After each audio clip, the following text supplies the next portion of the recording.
Oh, it's that time of year again. Greetings one and all, my name is Lancer and welcome to the 2025 Crunchyroll Anime Awards voting polls. This is always the best part of the Crunchyroll Anime Awards, as we have now seen for the last couple of years that we've done this. Shout out to Vinland Saga Season 2 for winning Anime of the Year last year. Unfortunately for Jujutsu Kaisen Season 2, it was so close, but you know, it was a true recognized victory.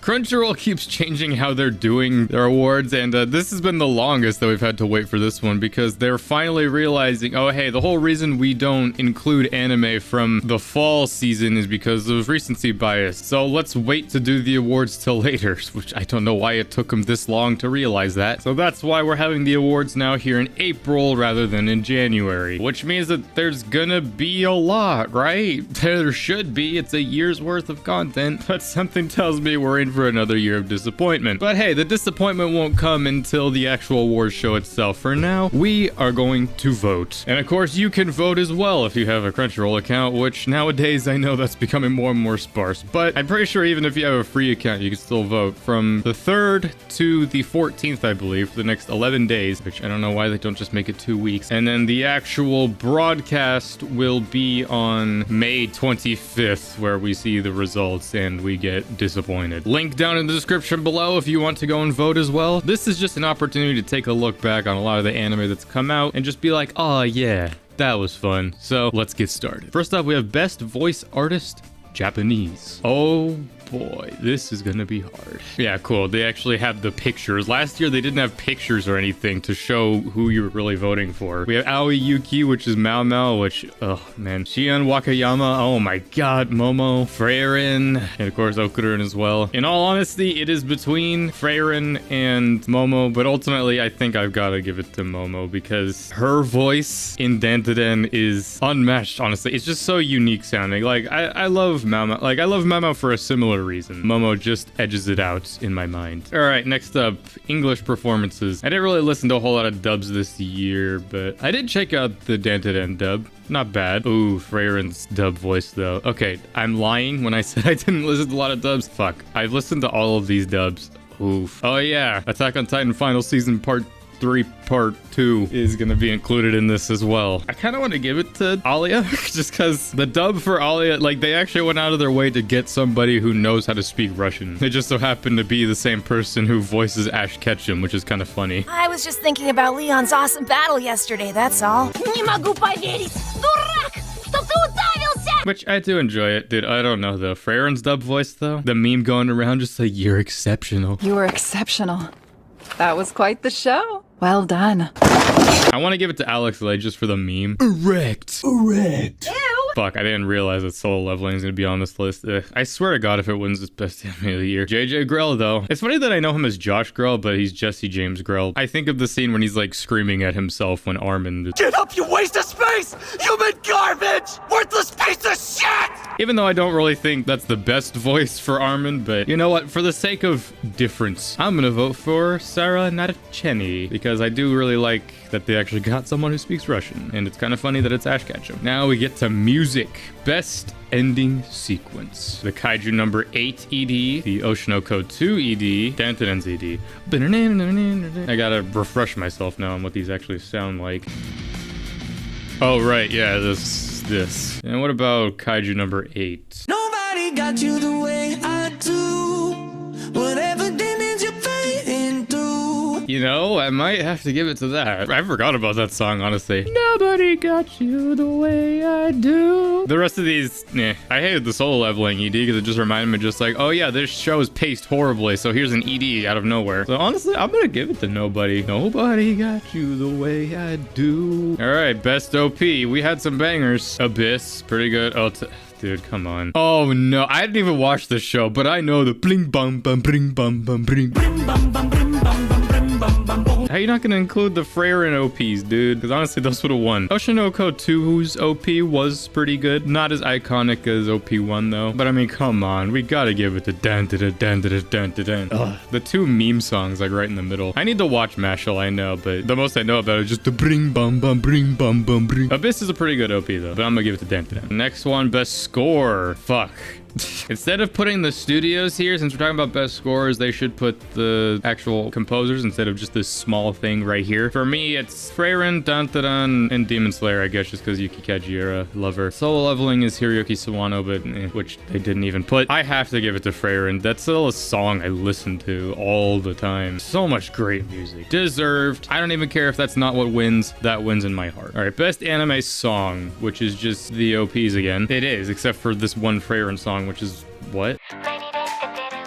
It's the Frieren OP. See, when I see this category about it just being anime songs, I envision like it should be a song that plays that's not the OP or the ED, but instead it's just the OPs again. Because what's the difference? Is there a difference? No, there's not. I'm not even gonna read that. So you know what? I'm giving it to the Frieren OP because it's so good. I'm not gonna give it to Dantadan again. All right, must protect at all costs character.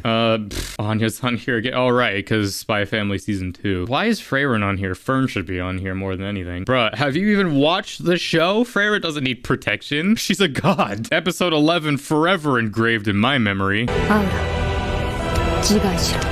Okurun, I mean, he can protect himself. It's funny that this show's on here. I don't agree with any of these because they're all sort of just like people that can protect themselves. This entire show is about this kid becoming a samurai. He's learning to protect himself. So I guess in terms of that, I guess I have to vote for Sign of Affection because it's a romance show. So the rest of these are like action and drama shows. I guess Anya, but she's fine. I'm gonna give it to, even though I didn't really like this show that much, look, it's the only one that fits the category. All right, best supporting character. Honestly, it's so refreshing not seeing Jujutsu Kaisen on here. I was scared for that. Because again, I think it's bullshit because Crunchyroll run against their own thing. They're just like, oh, we don't include stuff from the fall season because of recency bias, but here's Jujutsu Kaisen season 2, which is going to sweep 90% of the categories. So I'm glad that that's not on here because I was scared that they were going to do that again. Best supporting character. Shish. I've seen all of these. I still think it's kind of cheating that they put more than one character for some of these categories, but I still need to finish the second half of Delicious in Dungeon, since she's pretty good. Turbo Baba, Granny Dodoria, and then Fern, Himmel, Jinshi. Fuck. That's hard. As much as I love Frieren, I don't just want to give everything to Frieren. I think for the sake of it, I'm gonna vote for Jinshi, just because, yeah, I've been rewatching some of Apothecary Diaries. I haven't started season 2 yet, so honestly, this is perfect. I don't have that much of recency bias with it. Goddamn, do I love me some Jinshi. All right, best main character. I like that Momo is recognized as main character. I mean, she's the first character you see. This is gonna be hard. Not even really considering Kaiju number 8, and of course not considering solo leveling. Oh, they have both Okurun and Momo. Once again cheating. This is why we do this video. This is hard. In my mind, it's kind of between Mao, Frieren, and Momo. I already gave Momo for best voice actor though. I love that I give shit for like having so much on one category, and yet Frieren's probably gonna be the majority for a lot of stuff, but come on. I have to give it to Frieren, dude. Frieren has such an emotional development that you can't get from really any other character. Just like that idea of just like she's lived so long, but yet she's still learning, and just how season 1 ends as well. It's just like, you're right, Himmel, the world has changed. I can't wait for season 2. All right, best slice of life. Now we're getting into individual categories. Finally. Fucking, of course, this is on here. Oh, damn it. I saw Makine and I was like, oh yeah, that's probably gonna win, but then this was in the corner. Fuck, I have watched Sound Euphonium, and I'm just gonna leave it at that. Not even considering this for anything. I'm surprised this wasn't included on best OPs, just for like a meme pick. Dangerous in my heart though, I mean, I imagine it'll be included on best romance, so I kind of want to save it for that. So honestly, I'm gonna give it to Too Many Losing Heroines, because I do think about this show a lot. It's a unique show at the very least. All right, best drama. I've seen these 4. I have not seen the middle 2. I've heard good things about Pluto. I need to check it out. But Frieren, Apothecary, Oshinoko, Sign of Affection. So really, Oshinoko, Apothecary Diaries, Frieren. I don't want to give everything to Frieren. When I think Frieren, though, I kind of do think a lot about the drama of it, the interactions between characters, the dynamics. I don't know if I necessarily would vote it for best drama. Honestly, it's either Apothecary Diaries or Oshinoko 2. And honestly, when I think of Oshinoko 2, though an entire arc was a drama play that they were doing, Apothecary Diaries is pretty much entirely drama. You know, I haven't given enough love to Oshinoko 2, so I'm gonna vote it. That's where my logic is for some of this stuff. Just like, you know, let's diversify a little bit. Best Isekai. I did not watch, never mind. I watched these, at least the top 3. Konosuba 3, Mashoka Tensei 2 Part 2, and Re:Zero 3. Fuck. Now I know I give shit for recency bias, but ReZero season 3, man, come on. Now I know this is probably more for the first half of season 3, but Mushoku Tensei 2 Part 2, though, I did include this in my top 10 anime of 2024. Honestly, I've been thinking a lot about Mushoku Tensei lately because I've kind of been coming back to it. I've been meaning to rewatch it as well. This show is so good. Konosuba, like, season 3, honestly, was hilarious. I did love it a lot. However, these two get me much more on emotional chords. You're really gonna have me pick between these two, Crunchyroll? Really? I haven't meaning to check out Slime 3 just because I've seen the first bit of it. Shangri-La Frontier as well, haven't seen that. Suicide Squad Isekai, I forgot about that. ReZero 3, Mushoku Tensei 2 Part 2. I'll be fair and only include the first half of ReZero Season 3. Even still, that's some good fucking fantasy drama, man. Because the latter half is a lot more action. Mushoku Tensei 2 though, kind of has the opposite thing. The first half of Mushoku Tensei Season 2 was kind of more drama, character stuff, and the second half is a lot more action. But even still, Part 2 had the episode that sparked the most controversy and drama, at least from myself. Had a large rant I went on during the second to last episode in regards to these two characters. Again, it sucks just because ReZero is more recent in my memory, whereas Mushoku Tensei, it's been a while now since I've seen it. Fair is fair.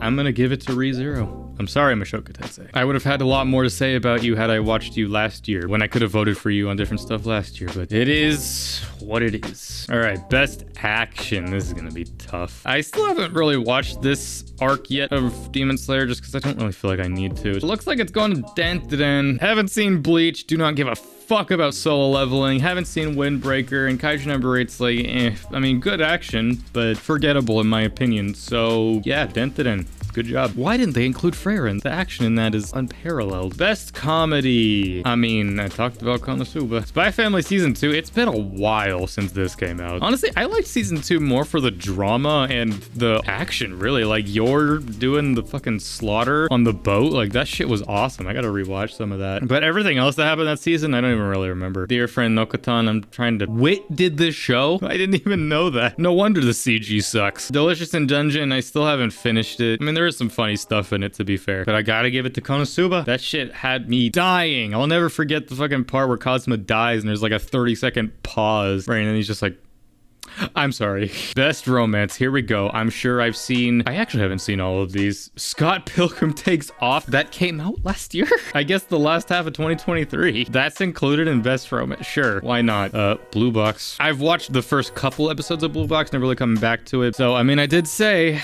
Dangers in My Heart. What was Dangers in My Heart? Like my third or second favorite anime of 2024? Looking back on it, I wish I put Makine on there as one of my favorite anime of 2024, but I just didn't think about it. I gotta give it to Dangers in My Heart. That second season, man, it outdid itself and it didn't even need to. And just how it ends. God damn, how it ends. Satisfaction guaranteed. All right, best background art. I don't think this has been a category ever. This category celebrates skill and artistry needed to craft detail. Backgrounds are crucial for setting and tone. Freyren, Dandadan. I'd even consider Delicious in Dungeon as well. Apothecary Diaries. Apothecary Diaries kind of has a lot of the same settings, so the background art isn't really what I think about with that. So it's kind of more Freyren or Dandadan. Just because Freyren, at least, we're like traveling. We're seeing different areas or different set pieces, which Delicious in Dungeon does the same thing as well. I mean, I feel like I haven't been given enough praise to Delicious in Dungeon. The parts of it I have watched is fun, just for the sake of diversity.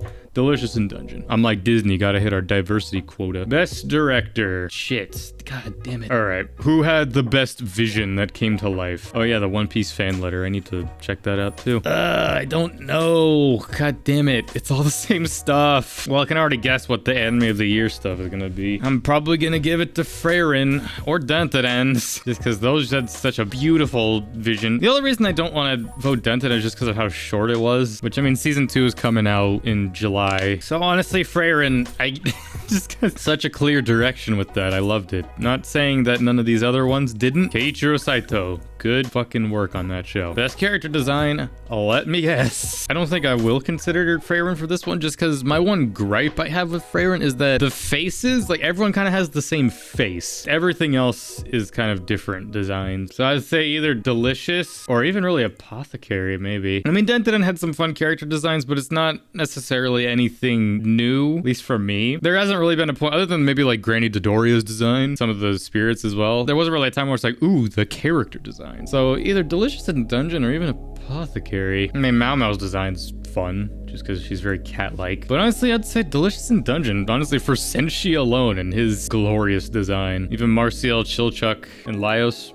Fun stuff. Best animation. This is for once a year. I'm not even considering Demon Slayer. I mean, maybe for the Muzan walk and the scene where they all enter the Infinity Castle. Dantadan or Freyren. Again, even Delicious in Dungeon, like some of it is really good. Freyren had a lot more moments of subtle animation work that I appreciated. Like, you know, a lot of the cloth physics that were well done, the magic stuff. Whereas Dantadan, the moments of incredible animation were clear. Like, they were in your face. I mean, same with Freyren too. I mean, granted, Dantadan had less time and it's a lot more faster paced, whereas with Freyren, you know, we're talking about 12 episodes versus 28. Even though one has more time, there was definitely at least one moment for each episode for both of these shows where I was like, oh my god, the animation. Again, with Freyren, it was a lot more of those subtle moments, just either with like seeing a character do a certain movement or just the incorporation of like CG where you wouldn't even really notice it. But Dantadan, or Freyren. We're gonna flip a coin. Okay, we'll do, since one's on top, one's on bottom, we'll do heads, Dantadan, tails, Freyren. Tails, fate has spoken. Freyren wins best animation. And I'm not exactly mad about that. All right, best original anime. I have seen one of these and I didn't like it, which was Metallic Rogue. That sucks. All of these were ones that have been on my list, but I never got around to watching them. I keep seeing an ad for this show. I have to vote Metallic Rogue. It's the only one I've seen, but I did not like this show. I thought it was shit. I heard someone talk about Girls Band Cry recently, so I'm just gonna vote for that. That's the only reason. All right, best new series.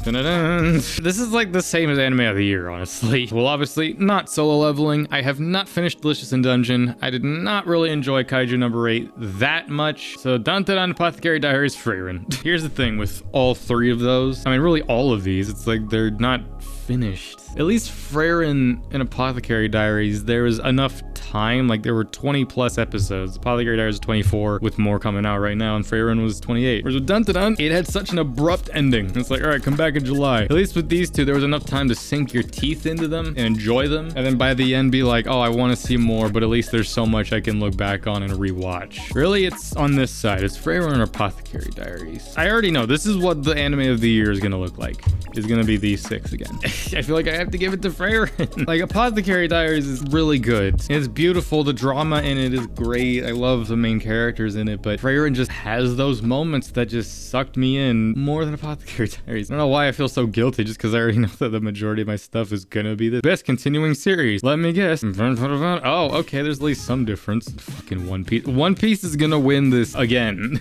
Like, just give him to this by default. My Hero Season 7, though. I'm sad this wasn't included in more stuff. Either My Hero or Ocean of My Hero Season 7, man. Again, like I've said, it's not my favorite My Hero season, but it had some moments in it that were some of my favorite in the whole series. I'm not fully caught up to One Piece yet, though maybe by this time next year when we have the awards, I will have more to say about One Piece. Though I do have much more to say now than I did last year. I'm gonna give it to My Hero Season 7, just because... yeah, my heart goes out to My Hero. All right, best film of the year. I didn't really watch that many movies. I haven't seen any of these. I meant to go see the My Hero movie. I just did not do that. Honestly, at this point, I'm gonna probably watch it on the channel at some point once it finally officially releases. Same as Spy Family Code White. I didn't see that either. I've seen stuff about Look Back. I've been meaning to check that out as well. I can't really vote for it. It's the same with the other one. It was like best original series. So I guess My Hero? I'll give it to Look Back. Haven't seen it, but the stuff I have seen of it makes me want to watch it. Whereas with the other stuff, you know, it's like, I'll get to those eventually. But all right, once again, we got here pretty quickly. Anime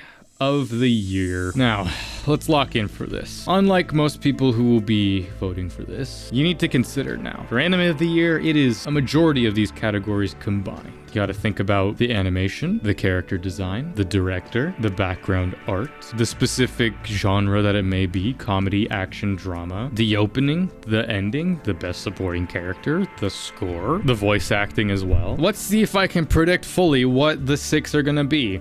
Dantadan, Freyren, Delicious in Dungeon, Kaiju number 8, Solo Leveling, and probably Apothecary Diaries. What's it gonna be? Who could have guessed? But all of those again. Unlike with previous years though, and by previous I mainly mean last year, any of these but Solo Leveling could win and I wouldn't be mad about it, honestly. But in terms of what I will vote for, see, that's just the one thing looking at this, it's like I feel like something's missing. Let me look back at my Mal. Oh yeah, for romance, where's the 100 girlfriends? Just saying, just thought I'd throw that out. Alia also wasn't included on best romance, just saying. They had Attack on Titan for just the English dub voice acting, which I mean, I guess the dub was later. I mean, once again, it really comes down to Freyren, Dented, and Apothecary Diaries. Because again, don't give a fuck about Solo Leveling. Delicious in Dungeon, I haven't finished. And Kaiju number 8 was all right for me. I didn't think it was the greatest thing ever, but it was a fun show, but I did not really take a whole lot away from it. Whereas with Dented and Freyren and Apothecary Diaries, those left me thinking about life, about a lot of things, and continue to make me think. So honestly, it's a three-way tie for me in terms of who wins that. Either one of those three could win, and I would be happy. I mean, I did say that my favorite anime of 2024 was Denten, but for my logic, which I feel like is sound logic, I considered everything that was from January to December of 2024, which to be fair, the second half of Freyren was in that as well, so I probably should have considered that. With this, at least, I can consider Freyren as a whole. I have to, just because Denten, again, I don't feel like it's not complete. Such an abrupt ending. I feel like we were heading towards a really good place where it could have ended, and it just was like, nah, we're gonna blue ball you for half a year, or just golden ball you. And then Apothecary Diaries had incredible moments, and again, I can't wait to start season 2, but it just doesn't stick as much in my mind as Freyren. I mean, it's a meme that it's number 1 on Mal, but honestly, I feel like it deserves it. I think it's one of the best shows that's come out within, honestly, the last 10 years. And I'm not even saying that just from an anime standpoint. I mean that just period. It's a perfect show, honestly. Every aspect. The production side of things, art, animation, music, and then just down to story as well. It's so rich. And if you write it off as boring, then, well, you'll probably vote for Solo Leveling. It was the perfect show to really start what would be me watching a lot of shows here on the channel. Just got me in my feels, got me thinking about stuff, just thinking about the meaning of life and all that, and just enjoying the time you have, because we're not all elves. We don't have long lives. Your life is your own. Do what you can with it. So, Freyren Beyond Journey's End is my anime of the year. Alright, now let's look at the ballot. I'm expecting only a balanced ballot, and boom, there it is. I mean, okay, there wasn't too much Freyren that I thought there would be, but kind of wish I gave a little more love to Apothecary Diaries then. I thought I was a little more balanced, but alright, looking back on everything, best voice artist English, I gave to Alia Hides Her Feelings in Russian, the main character of that. Best voice artist Japanese, I gave to the voice of Momo from Denten. Best ED, I gave to Kaiju number 8. Best score, I gave to Freyren. Best opening, I gave to Denten. Best anime song, I gave to the opening of Freyren. Must protect at all cost character, I gave to A Sign of Affection. Best supporting character, I gave to Apothecary Diaries. Best main character, I gave to Freyren. Best slice of life, I gave to Makane, Losing Heroines. Best drama, I gave to Oshinoko Season 2. Best isekai anime, I gave to ReZero Season 3. Best action, gave to Denten. Best comedy, I gave to Konosuba Season 3. Best romance, I gave to The Dangers of My Heart Season 2. Best background art, I gave to Delicious in Dungeon. Best director, I gave to Freyren. Best character design, I gave to Delicious in Dungeon. Best animation, I gave to Freyren. Best original anime, I gave to Girls Band Cry. Best new series, I gave to Freyren. Best continuing series, I gave to My Hero Season 7. Best film of the year, I gave to Look Back, which I haven't seen. And anime of the year, I gave to Freyren. So overall, I gave 7 things to Freyren Beyond Journey's End. Feel free to let me know down in the comments below what you personally are voting for the Crunchyroll Anime Awards, or the very least what you would vote for if you did not decide to partake. This is about the only thing I take pride in with voting, especially as an American man. You can show me your ballots if you want over on my various social medias. We can talk about it if you want. And yeah, come back for May 25th, I believe, yeah, for when the awards are announced. I'll be doing coverage of that, most likely retroactively, just because I don't want to be up at 3 a.m. because they're going to be in Japan when they do it. So I'll be rewatching it later just to see. Also mainly just so that I could fast forward through the ads and watch it. So yeah, join me in a month so we can be disappointed with the results. Although this year there's more stuff that I would be fine winning than not. I mean, I'd be fine if Solo Leveling wins some stuff, but I swear to God, if it wins best anime of the year, I'm going to murder. It's always fun doing these once a year type videos. And yeah, join me next year when we do the best anime of 2025. That'll be fun. So thank you all for joining me on this. I'm Lancer. Thanks for watching.